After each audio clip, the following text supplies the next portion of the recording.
Bismillahirrahmanirrahim. Assalamualaikum warahmatullahi wabarakatuh. Selamat pagi Bapak Ibu. Ya, jadi di sesi ini waktu kita terbatas gitu ya. Waktu kita sampai jam 11. Nanti akan disampaikan materi dari Dr. Febri mengenai analisa RCA dan FMEA. Oleh karena itu, karena waktunya terbatas, kita menghemat waktu. Saya persilahkan kepada Pak Dr. Febri untuk menyampaikan pemaparan materinya, lebih kurang sampai 10.50. Nanti yang 10 menit untuk dialog dan tanya jawab. Monggo Pak. Terima kasih.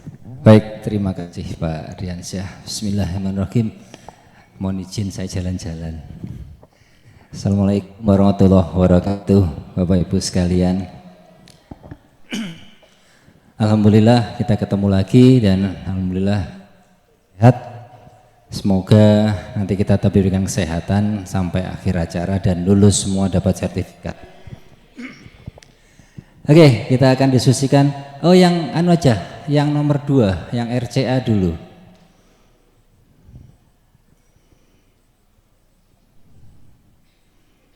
Ya, kita cepat, mungkin 10 menit 15. Baik Bapak Ibu sekalian,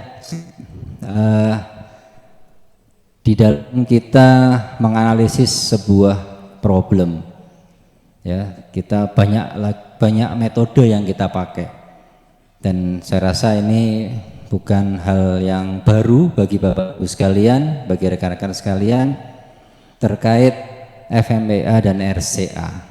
Ini adalah satu model analisis terkait suatu masalah. Nah, kita berbicara masalah di sini adalah masalah-masalah yang mungkin atau bisa terjadi suatu kecelakaan kerja atau terjadi suatu penyakit akibat kerja. Slide. Ya, lanjut terus. Ya, satu lagi. Nah, apa itu FMEA? FMEA adalah failure mode and effect analysis. Analisis terhadap efek dan model kegagalan. Nah, sedangkan RCA ini yang sering kita kenal adalah root cause analysis. Ada dua perbedaan mendasar di sini tentang FMEA dan RCA. Ya. FMEA itu dilakukan sebelum masalah terjadi, kalau RCA setelah masalah terjadi. Dua-duanya ini memiliki kelebihan dan memiliki kekurangan. Ya. Jadi kalau yang FMEA kelebihannya adalah belum sampai tersalah. Kita sudah prediksi bahwa apa yang kita lakukan itu akan muncul sebuah problem. Kalau problem itu muncul, kemungkinan gagal. Ya, seperti saya ambil contoh Bapak yang dari pengujian tanah ya Pak ya. Nah, kita sudah prediksi kalau proses ini ada satu kendala, maka hasilnya tidak akan berhasil. Sudah hasilnya tidak berhasil, mungkin kita ada satu problem yang akan kita terima. Apakah itu mungkin kulit kita gatal, ya, atau mungkin mata kita terpecik, zat-zat yang kita gunakan. Nah, kita sudah prediksi. Jadi FMEA ini kita seperti menguliti, mengupas diri kita terhadap problem-problem yang bisa terjadi. Seperti mungkin Bapak Ibu berangkat dari mana Pak? Banjarmasin. Tangerang ya. Tasikmalaya. Naik kereta Pak. Nah, mungkin sudah dikatakan bahwa jangan lambat. Tes. Nah, minta didekatkan. Sampun apa? Jangan-jangan kereta terlambat. Kenapa? Ini musim hujan, mungkin ada longsor. Nah, prediksi itu sehingga kita bisa memperkirakan saya berarti kalau mau ke stasiun supaya tidak terlambat sekian jam sebelumnya. Nah, seperti itu, gambarannya seperti itu. Sedangkan RCA itu sudah timbul suatu problem, sudah ada masalah. Kenapa kok pengujian saya gagal? Kenapa kok terjadi kecelakaan kerja? Kenapa tabung reaksi ini saat ditaruh di sentrifuge pecah? Ditarik ke belakang. Nah, bedanya di situ. Kalau FMEA itu kita dorong ke depan. Ya, jadi prosesnya terbalik. Nah, itulah perbedaan dua hal ini. Next. Yang lain nanti cepat saja. Terus, Mas.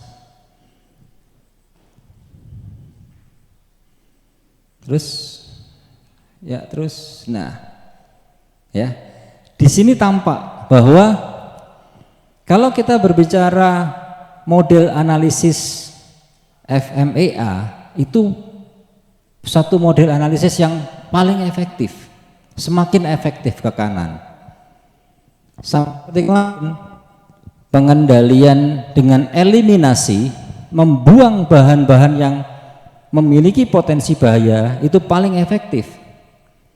Maka di sini FMEA di saat kita sudah memperkirakan saya akan terlambat ini kalau naik pesawat, maka solusinya saya nggak naik pesawat karena jamnya nggak tentu, seringkali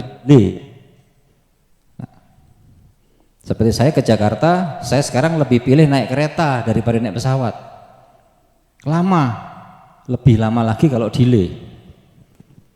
Lamanya apa? Dongkol, buru-buru naik pesawat jam 5, dijemput travel jam 3, sampai bandara penerbangan ditunda jam 9, pewegel rasanya Pak. Ya, jengkel, sudah di ruang tunggu tiba-tiba pengumuman itu. Nah, sarapan keluar dulu, sudah sarapan kenyang masuk ruang tunggu lagi, diumumkan karena kendala teknis pesawat diberangkatkan jam 11. Mutung saya tidak berangkat balik ke Malang Pak. Terjadi, saya pernah kejadian itu. Nah, kalau naik kereta sekarang alhamdulillah ya, PT KAI ini bukan promosi ya, enak sekali ya. Saya ke Jakarta sering naik Gajayana, berangkat jam 4 persis, 4 lebih 20 lupa saya, sampai di Gambir jam 5 lebih 06, masih pagi, sempat mandi air panas, bayar 70.000. Seger Bu. Saya sering ke kementerian, ke tenaga kerja, sampai sana kantor seger. Pulang gitu juga, selesai acara jam 4:30, ngambil Gajayana lagi jam 18.40. Sampai apal Pak ya, saking seringnya. 18.40 habis makan di restorasi tidur ya, habis sholat isya tidur, bangun-bangun jam 2 pagi sudah lepas Semarang. Nah, sudah enak, tenang, pasti ya. Kalau saya jemput pejabat gitu, pejabat nggak di sini, pakai apa? Garuda jam berapa? Jam 5, jam 6. Abdurrahman Saleh kira-kira jam 7, jam 8. Gak datang-datang gitu sampai jam 11. Yang di sini mana kok datang-datang? Si miber. Nah, itu kan jengkel ya. Nah, itu begitu saya menggunakan metode analisis FMEA, saya putuskan saya nggak ngambil karena ada potensi itu. Ya, akan berbeda jika saya menggunakan RCA. Karena kalau RCA itu digunakan sebagai evaluasi berikutnya. Kalau gitu saya nggak naik pesawat, saya naik kereta. Ya, seperti itu kira-kira gambarannya Bapak Ibu sekalian. Nah, nanti yang materi kedua itu ada audit dan inspeksi. Ya. Audit itu pasti dilakukan setelah aktivitas, sama dengan RCA. Sedangkan inspeksi ke saat kegiatan. Nah, jadi kalau kita lihat skala efektivitas ini, maka RCA dan audit itu di sisi paling mana? Kiri ya, kurang efektif. Inspeksi itu ada di tengah. Karena bisa mengevaluasi proses atau implementasi. Begitu ada penyimpangan dirubah. Nah, inspeksi dikombinasikan dengan FMEA, nah itu yang paling efektif. Sehingga program berjalan, laborat praktikum berjalan, diinspeksi, kemudian diperkirakan ada masalah yang akan terjadi, maka kita bisa ambil solusinya. Oke, next. Kita cepat saja. Nah, ini satu lagi, tik. Ya, FMEA kira-kira prosesnya seperti ini. Ya. Prosesnya seperti ini. Jadi kita memikirkan apa kegiatan kita, ya. Prosesnya, kegiatannya apa aja, detail. Kemudian dipikirkan gejala apa kemungkinan-kemungkinan yang bisa menyebabkan kegagalan. Sebagai contoh itu, permohonan pemeriksaan laboratorium. Ya, apa yang mungkin gagal? Belangnya habis. Jadi jalan, permohonan itu nggak berjalan. Nah, kemudian penyebabnya apa? Nggak teliti misalnya. Ya, kita analisis sendiri. Ya, kita kaji sendiri sehingga muncul suatu solusi. Harapannya seperti itu, ya. Jadi memang endingnya adalah muncul sebuah solusi. Next, ya, langkah-langkahnya. Ya, yang terpenting adalah dua model analisis ini adalah Bapak Ibu diharapkan membuat tim yang solid. Karena metode analisis apapun tidak mungkin dilakukan individu. Ya, kalau saya melakukan analisis, mata saya cuma dua. Saya hanya melihat satu sudut pandang. Kalau kita bikin tim, nanti tim akan banyak. Ya, seperti akreditasi itu loh Bu, Bapak ya. Akreditasi 9 kriteria atau 7 yang kemarin. Nah, itu kan nggak mungkin kan ketua akreditasi mikir sendiri, bisa botak itu, bisa grondol itu, mikir sendiri. Ya, standar 1 tentang 2 sarana prasarana, sampai kalau kita pakai 9 adalah rekap. Paling enak itu 9, tapi paling bertanggung. Betul ya?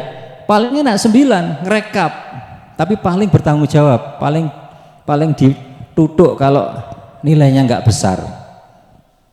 Ya.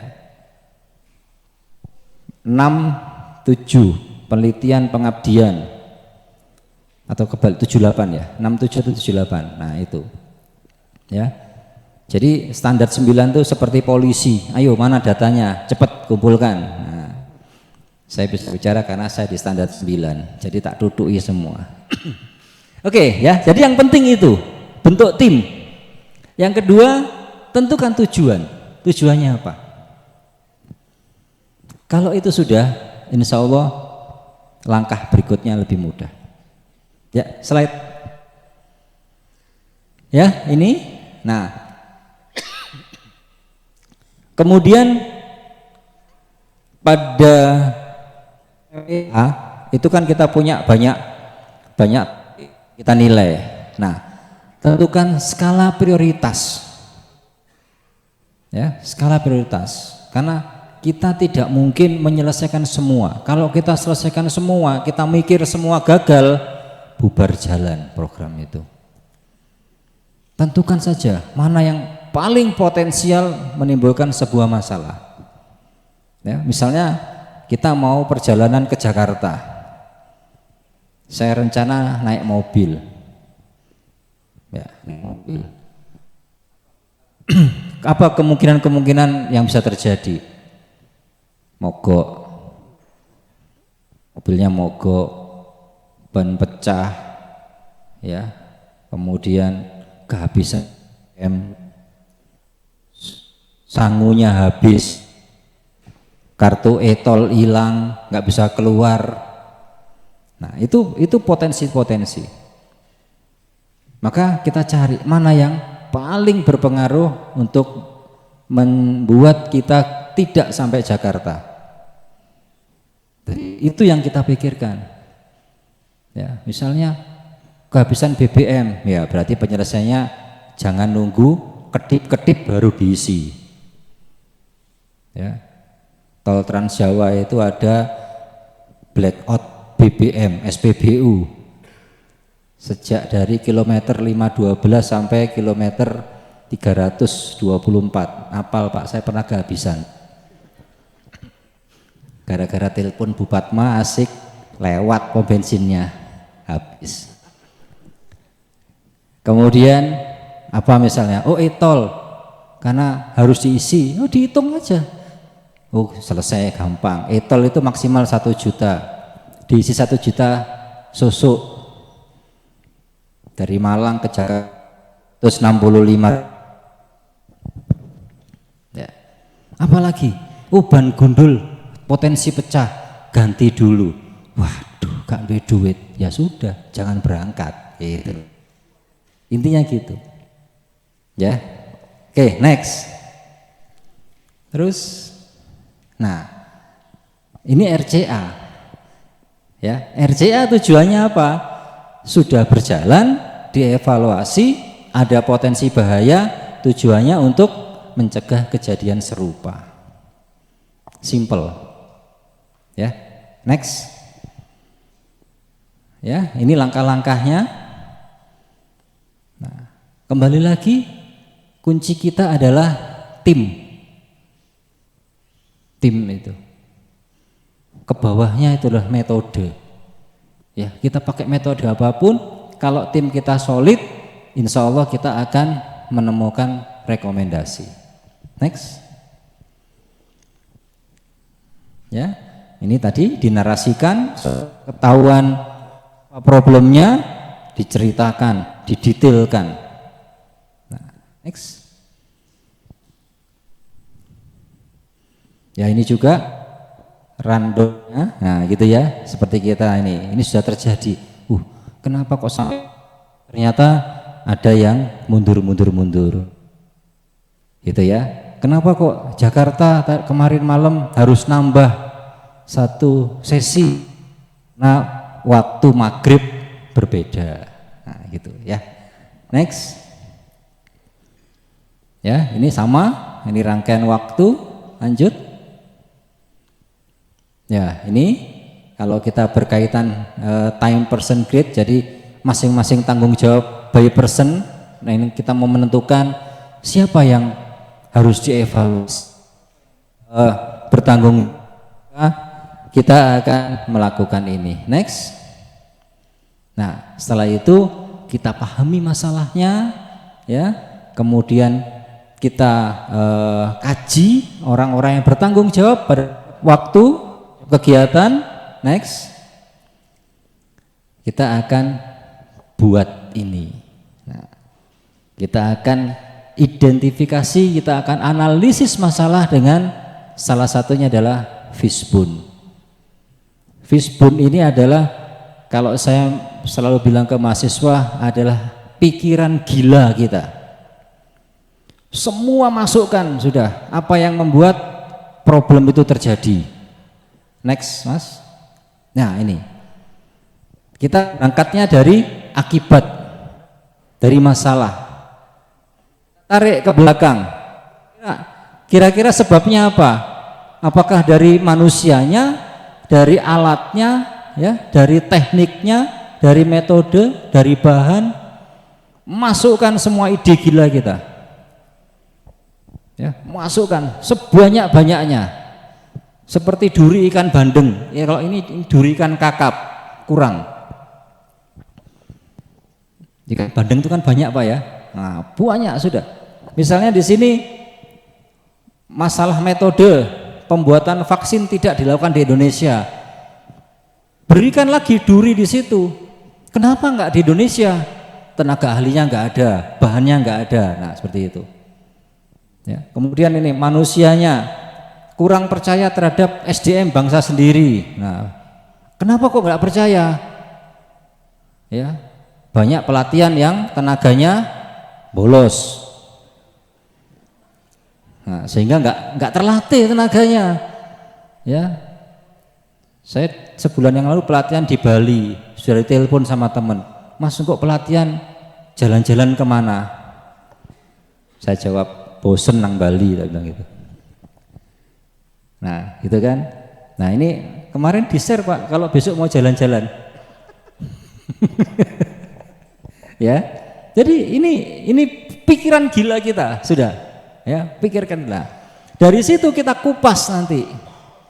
Mana yang bisa kita selesaikan? Nah, salah satunya itu SDM-nya tidak terlatih. Kenapa? Karena random sudah dikasih tahu mau jalan-jalan. Penyelesaiannya bagaimana? Jangan di-share dulu. Nah, gitu loh. Tapi juga mungkin ya. Ya, gitu kira-kira begitu. Next. Nah, akan muncul solusi. Ya. Next, habis. Nah, ini contoh. Nah, intinya RCA itu bukan mencari siapa yang salah. Tolong Bapak Ibu. Seringkali kita evaluasi model RCA itu adalah menjustifikasi siapa terdakwanya. Tidak. Karena problem masalah itu tidak mungkin terjadi dari satu faktor, pasti rangkaian faktor. Tidak mungkin. Ya. Next, habis. Ya, ganti yang satunya, lanjut.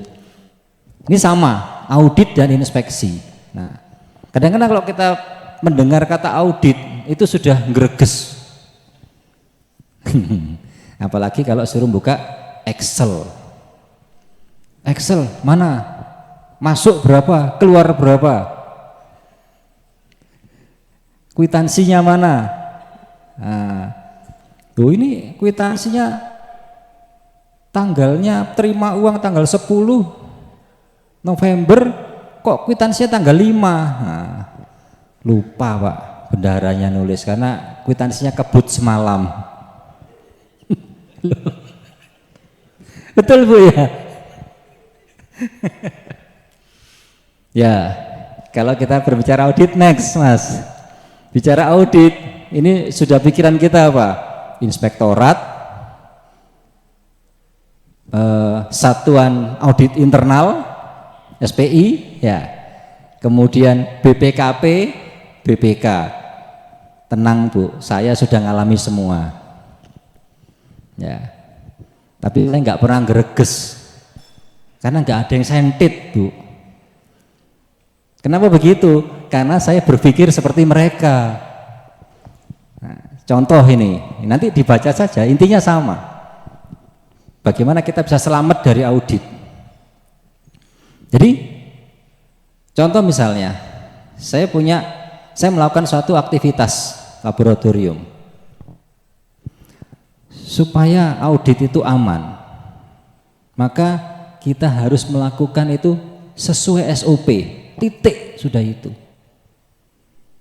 Karena begitu kita keluar SOP itu adalah potensi temuan dan potensi temuan itu sebetulnya adalah potensi bahaya. Apapun. Kalau saya berbicara audit keuangan, contoh nih, misalnya ada yang di lab akuntansi misalnya di sini, nah itu audit keuangan. Contoh misalnya kita membuat pelatihan semacam ini. Kemudian situ ada honor pembicara, ada akomodasi, ngaten nggih, ada konsumsi. Nah, yang bisa paling gampang dibuat stempelnya itu konsumsi, jangan banter-banter Bu. Nah, saya pernah mengingatkan teman, ngono ya ngono, aja ngono, gitu.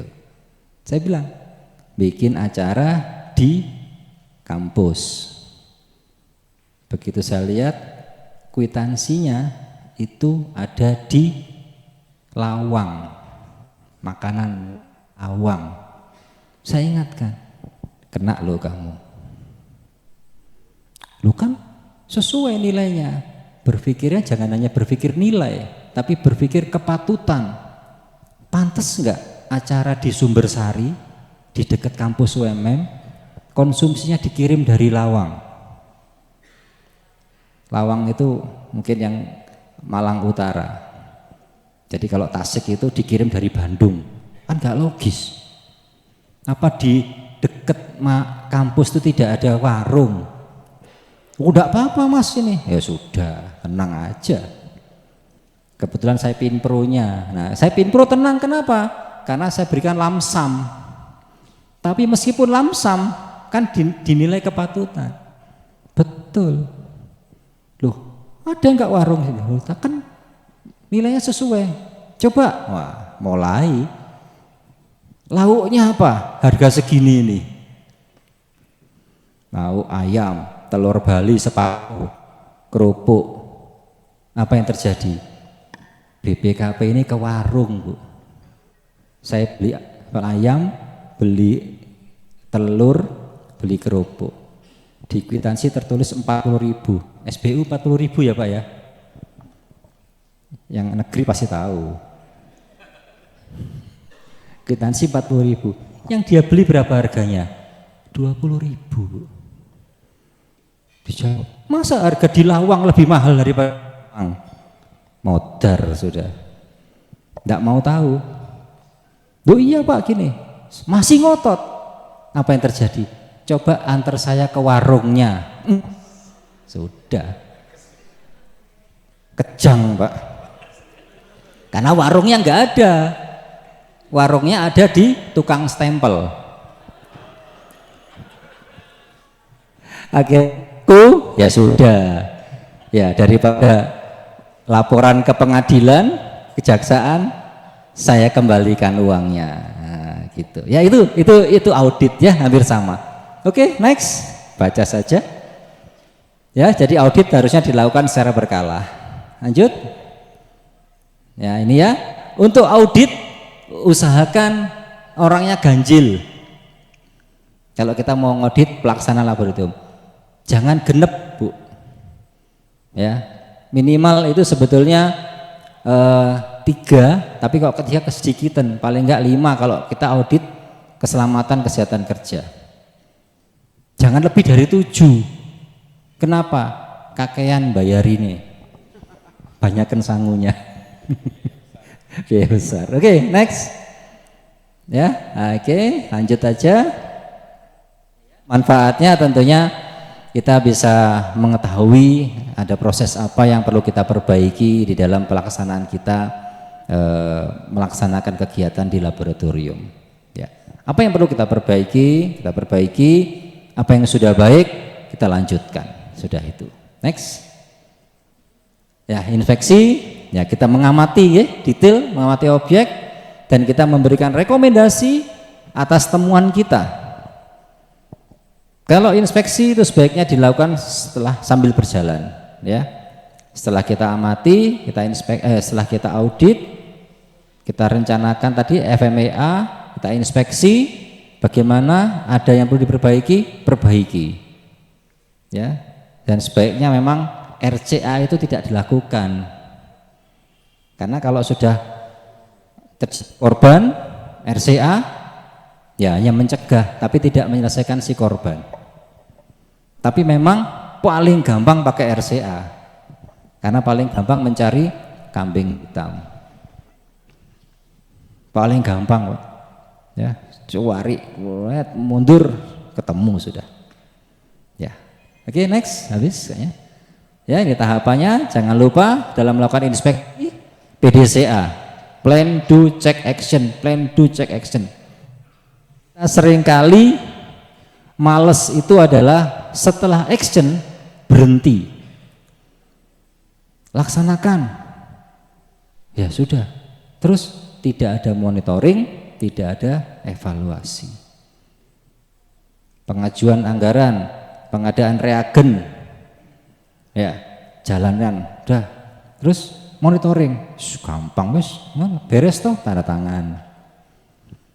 Ya, Oke, next. Ya, lanjut, habis. Tiung, lanjut, habis ya. Terima kasih. Saya kembalikan ke Pak Adriansyah, moderator. Assalamualaikum warahmatullahi wabarakatuh. Baik, terima kasih Dr. Febri. Ya. Aplaus untuk Dr. Febri dan kita semua. Baik, Bapak Ibu, masih ada sisa waktu sekitar 10 menit. Saya ingin membuka dialog dan pertanyaan dari Bapak Ibu. Mungkin dari sayap kiri satu, sayap kanan satu. Ya, Pak Anwar dari sayap kanan duluan. Silakan, Pak. Sebutkan nama dan dari lembaganya, Pak. Assalamualaikum warahmatullahi wabarakatuh. Setelah melihat tadi penjelasan masalah RCA dengan FMA, kemudian dimunculkan tadi ada piskon diagram. Kenapa kita dalam materi kemarin untuk menganalisis resiko, kenapa kita tidak menggunakan piskon? Padahal setahu saya kalau dalam misalnya dalam membuat perhitungan ketidakpastian itu sangat bagus kalau kita menggunakan piskon. Nah, pandangan saya kalau kita menganalisis risiko untuk mengisi JSA itu saya kira sangat sangat bagus kalau kita menganalisis risiko itu menggunakan piskon. Kenapa kita tidak menggunakan itu? Itu pertanyaan pertama. Kemudian yang kedua, atau satu aja Pak, itu saya dulu. Satu saja dulu, karena waktu. Iya, cukup ya Pak. Satu saja ya. Gimana dokter? Langsung atau? Ya. Baik. Kenapa kita jasa tidak pakai fishbone? Kembali filosofinya berbeda Pak. Kalau JSA itu kita namanya sudah kepanjangannya adalah Job Safety Analysis. Kita menganalisis pekerjaan agar selamat. Jadi itu belum dilakukan. Kalau fishbone itu kita berangkatnya adalah dari masalah, sudah ada problem. Kita tarik ke belakang. Apa ya kira-kira yang menyebabkan ini? Oh ya tadi contohnya misalnya kenapa vaksinasi COVID itu awal-awal tidak diterima oleh masyarakat? Karena apa? Karena metodenya yang salah, karena langsung sepertinya dipaksakan oleh pemerintah misalnya. Kemudian saya ragu itu sama tenaganya, nyuntik Pak Jokowi aja ndredeg kok. Gemeter gini Pak ya. Nah, injeksi Pak Jokowi aja gemeter gini, nanti jangan-jangan injeksi saya petugasnya juga gemeter. Gitu. Nah, jadi filosofinya berbeda, Pak. Ya, filosofinya berbeda. Jadi JSA itu hampir sama dengan FMEA. Kita menganalisis resiko ke depan yang bisa terjadi. Demikian, Pak. Baik, begitu ya Pak Anwar. Ya. Mau ada lagi? Silakan Bapak Ibu. Ya, Ibu. Nama dan lembaganya. Assalamualaikum warahmatullahi wabarakatuh. Saya Aisyah Abu Bakar dari Fakultas Kedokteran Universitas Hairun. Tadi Dr. Febri bilang kalau JSA dan FMEA itu hampir sama. Jadi yang mau saya tanyakan, apa persamaan dan perbedaan dari JSA dan FMEA? Apakah dua-duanya harus dibuat di laboratorium? Terima kasih Pak. Tidak Bu, JSA itu sederhana, hal paling sederhana. Kalau FMEA itu kita harus menganalisis betul, ya, berdasarkan skala prioritas. Makanya tadi ada scoring, ya scoring. Tadi FMEA ada scoring. Kalau JSA kita hanya mendeskripsikan saja problemnya, misalnya kegiatan A, B, C, D. potensi bahayanya apa sih? Ini. Ya, 1, 2, 3, 4 misalnya. Kemudian solusinya apa? Oh, seperti ini. Nah, ini semua menjadi catatan kita. Catatan kita yang harus kita sampaikan kepada pelaksana kegiatan, ya, untuk diperhatikan. Nah, JSA itu sebetulnya ada kelanjutannya, adalah JSO, Job Safety Observasi. Kalau JSA, dokumen JSA ini sudah kita serahkan, kita tunjukkan kepada pelaksana, maka kita harus mengamati inspeksi tadi. Kita amati, betul enggak pelaksanaan kegiatan sesuai dengan rekomendasi JSA tadi. Jadi kalau kita lihat potensi ini, oh ini stop kontaknya sebelah sini, videonya sebelah sana, pasti ada kabel yang ngelewer. JSA saya tulis rekomendasi, rekatkan kabel dengan selotip. Nah, begitu beliau ini memasang kamera, saya lihat, tuh kok dibiarkan. Maka disitulah, itu namanya JSO, observasi.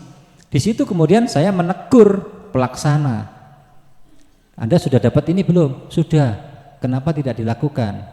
Nah, sekarang lakukan. Begitu. Tapi kalau FMEA itu kita menilai betul, detail, skala prioritas. Dan kalau memang itu tidak bisa dilakukan, batal program itu dijalankan. Kita harus buat program baru. Tapi kalau JSA tidak, ya, begitu. Dan hati-hati Bapak Ibu sekalian, dokumen JSA, JSO itu adalah dokumen minimal yang harus dipunyai oleh setiap aktivitas sebetulnya. Sepertinya tidak berguna dokumen ini, masih ada waktu ya Pak ya. Sepertinya tidak berguna, tapi hati-hati pada saat nanti timbul masalah, apalagi ada korban. Dokumen yang pertama dipertanyakan oleh pihak berwajib adalah punya JSA tidak. Artinya punya JSA itu apa? Berarti pelaksananya sudah paham. Kalau JSA itu disosialisasikan. Jangan sampai punya JSA, pelaksana nggak ngerti. Misalnya, oh ini bahan-bahan ini menimbulkan kebakaran, jangan didekatkan api. Atau dekat di panas matahari begini misalnya. Nah, dokumen tertulis dan dokumen ini harus disampaikan kepada pelaksana. Nah, pelaksana harus paham. Kalau ternyata benda ini masih didekatkan atau kena sinar matahari langsung dan ada kejadian, pihak pimpinan tidak bisa disalahkan. Karena sudah ada dokumen. Yang disalahkan siapa? Pelaksana. Tetapi jika ini ada tidak tersampaikan, masih salah. Apalagi ini tidak ada. Nah, makanya Bapak Ibu nanti kalau sudah lulus dapat sertifikat, apalagi kalau sampai ini terjadi, yang tanggung jawab adalah panjenengan. Ya, jangan enteng Pak. Ya. Dan maaf kalau sudah kita berurusan dengan hukum, tahu sendiri, pirsa sendiri, lama, capek, bulet, biaya besar, paket lengkap itu sudah. Itu aja saya mengingatkan itu Bapak Ibu sekalian.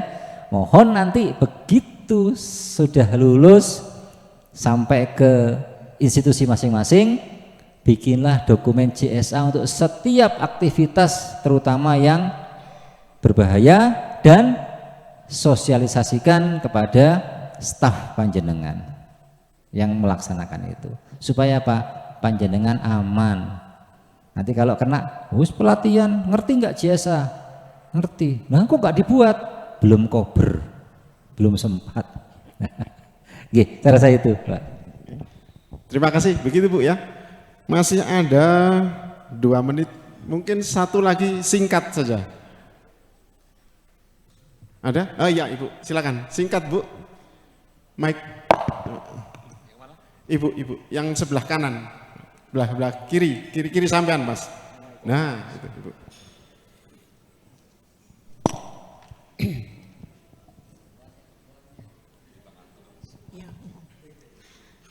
Terima kasih, saya Lilis Heriani dari Polinema. Satu yang mau saya tanyakan, Dok, tentang pembuatan fishbone. Apakah memang semua kegiatan itu wajib kita membuat fishbone? Ataukah hanya untuk suatu kegiatan yang dianggap memang sangat berisiko tinggi dari segi keselamatannya? Terima kasih. Assalamualaikum warahmatullahi wabarakatuh. Ibu, fishbone itu kita berangkat dari akibat. Kita berangkat dari masalah. Maka kalau kita mau menganalisis kenapa masalah itu terjadi saat ini, maka yang dibuat fishbone adalah semua hal yang sudah terjadi masalah. Gitu. Kalau misalnya di tempat ibu banyak masalah, nah misalnya contoh seperti kemarin ibu yang tanya tentang pemeriksaan kesehatan ya Bu ya, pemeriksaan kesehatan berkala itu Bu ya. Ya, kenapa kok di tempat saya tidak dilakukan pemeriksaan kesehatan berkala? Itu masalah bukan? Masalah. Buat fishbone-nya Bu, boleh. Jadi masalah itu bukan berarti gelas pecah atau kita kena pisau berdarah, bukan itu saja. Masalah di manajemen itu juga bisa dibuat fishbone-nya. Kenapa enggak dibuat pemeriksaan berkala? Oh iya, saya PNS, punya askes dulu. Ya enggak usah pemeriksaan berkala, periksa sendiri saja ke vaskes gitu, misalnya. Begitu Bu ya. Jadi siap apa yang dibuat fishbone, kita berangkat dari masalah, itu kuncinya. Saya rasa itu Pak. Baik, terima kasih. Waktunya pas sudah habis pukul 11. Jadi kita akhiri sesi ini. Tepuk tangan untuk Dr. Febri, Bapak Ibu semua dan kita semua. Baik, terima kasih dokter. Ya.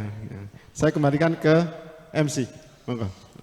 Baik, terima kasih Dr. Febri, luar biasa. Banyak hal yang harus kita kerjakan ke depan dan kita akan istirahat dari jam 11 sampai jam 1 siang. Ya, ada 2 hal yang perlu saya sampaikan dari panitia. Yang pertama, untuk sertifikat semua dikirim ke email masing-masing. Jadi sertifikat tidak berbentuk hard atau kertas tapi elektronik ya. Jadi akan kita kirim setelah selesai semua acara ke email masing-masing. Itu yang pertama. Lalu yang kedua, pengumuman untuk besok ya. Besok itu kita akan ke arah barat, ke Pujon Kidul, dan seperti yang sudah saya sampaikan lewat grup randonya ya. Jadi hanya sekedar informasi saja, besok pagi Bapak Ibu sarapan sekaligus check out ya, sekaligus check out. Jadi tidak boleh tidak ada kembali lagi ke kamar setelah dari wisata ya. Ini off the record dokter ya. Jangan bilang-bilang sama Pak Dekan. Ya, jadi besok pagi kita akan keluar dari kamar. Jadi harapan kami semuanya seperti yang dari awal hari pertama, jadi barang bisa dititipkan ke resepsionis ya. Bagi yang ikut tour ya, bagi yang ikut tour. Tapi kalau yang tidak ikut tour bisa check out sampai jam 12. Cuma yang ikut tour harus check out jam 7 pagi. Karena apa? Kita tidak tahu besok, karena besok weekend jadi Batu biasanya macet. Ya, kalau kemudian nanti kita masih tinggal barang di kamar, lalu ada kemacetan, datang ke hotel terlambat, itu pasti kena resikonya begitu. Begitu kira-kira Bapak Ibu ya pengumumannya ya. Ada pertanyaan? Silakan, ada pertanyaan, masih ada waktu sebentar. Kalau tidak ada, kita akan istirahat. Ya.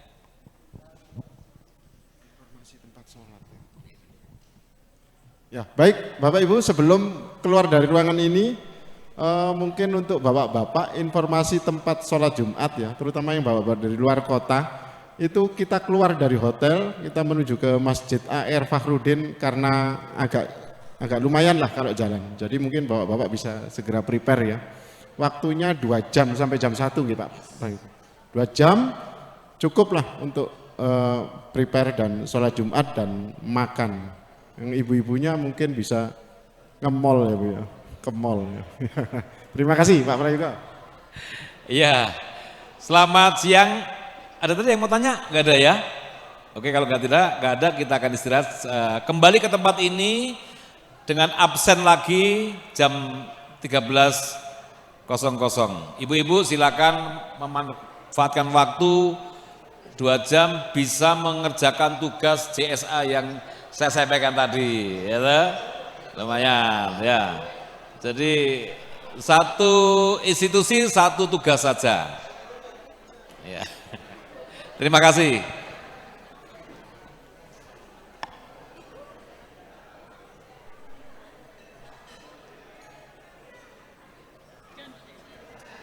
Untuk tugas JSA berbeda dengan tugas mandiri masing-masing ya. Jadi besok ada, nanti malam ya. Nanti malam ada tugas, ada yang masing-masing, ada yang institusi. Jadi saya ulangi lagi untuk sesi nanti sore, penyusunan JSA penggantinya adalah mengerjakan tugas atas nama institusi ya.